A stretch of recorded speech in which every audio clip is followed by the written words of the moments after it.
Bachelor point একদমই আমার জনরার না, মানে ইটস আ সিটকম।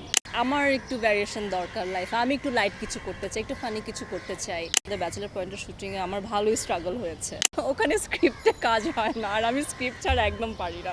আমার মানে বিগত 8 বছরের 9 বছরের যত কাজ দেখবেন, সিরিজ হোক, সেটা মানে ওটিটি হোক কিংবা সিনেমা হোক, সব খুব ডার্ক, একটু গুরুগম্ভীর গল্প, গুরুগম্ভীর চরিত্র। তো যখন ব্যাচেলর পয়েন্টের অফার আসে, আমি জিনিসটাকে একটু চ্যালেঞ্জের মতোই নিয়েছি এবং মনে হয়েছে যে না, আসলে আমি একটু বক্স হয়ে যাচ্ছি, একটু টাইপড হয়ে যাচ্ছি। ব্যাচেলর পয়েন্ট একদমই আমার জনরার না, মানে ইটস আ সিটকম।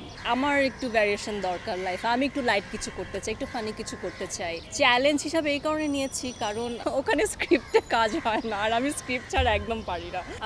আমি ইম্প্রোভাইজড অ্যাক্টর না আর কি, আমার পুরা হোমওয়ার্ক লাগে, আমার অনেক কিছু লাগে। এর জন্য আমার জন্য খুব চ্যালেঞ্জিং। প্লাস হচ্ছে যেহেতু আমি আসলে কমেডির জনরার একদমই না, মানে কমেডির ধারের কাছেও না।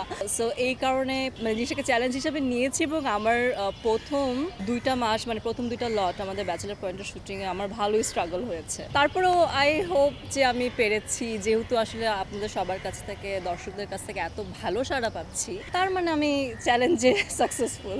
তৌসিফের সাথে আসলে প্রথম মানে 10 বছর গ্যাপে প্রথম কাজ হয় ব্যাচেলর পয়েন্টে। আমাদের প্রথম ইভেন্ট মাঝখানে দেখাও হয়নি, যেহেতু আমি আসলে কোথাও যাই না, ওইভাবে আমার কোনো সার্কেল নেই বা ইন্ডাস্ট্রিতে তেমন ফ্রেন্ডস নেই, আমি কোনো গেট টুগেদার একটু অ্যাভয়েড করি। সো তৌসিফের সাথে আমার মাঝখানে দেখাও হয়নি, তোর সাথে আমার প্রথম দেখা, প্রথম কাজ, স্ক্রিন শেয়ার, শুটিং ব্যাচেলর পয়েন্টেই হয়েছে।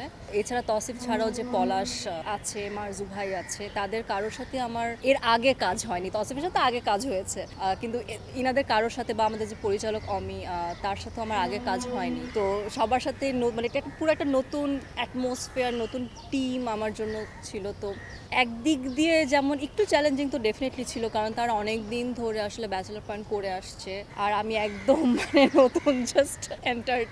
But at the same time it was really really fun, মানে ইট ওয়াজ না, ইট ইজ ফান অ্যাকচুয়ালি। আমি যখনই ব্যাচেলর পয়েন্টে শ্যুট করি আমি খুব এনজয় করে শ্যুট করি। আর আপনারা দর্শকরা তো আপনারা দেখেন, আপনারা জানেন যে কত মজার সিন হয় অ্যান্ড অল দোস। তো আমাদের শ্যুট করতেও কিন্তু আমরা ইকুয়ালি মজা করি আসলে।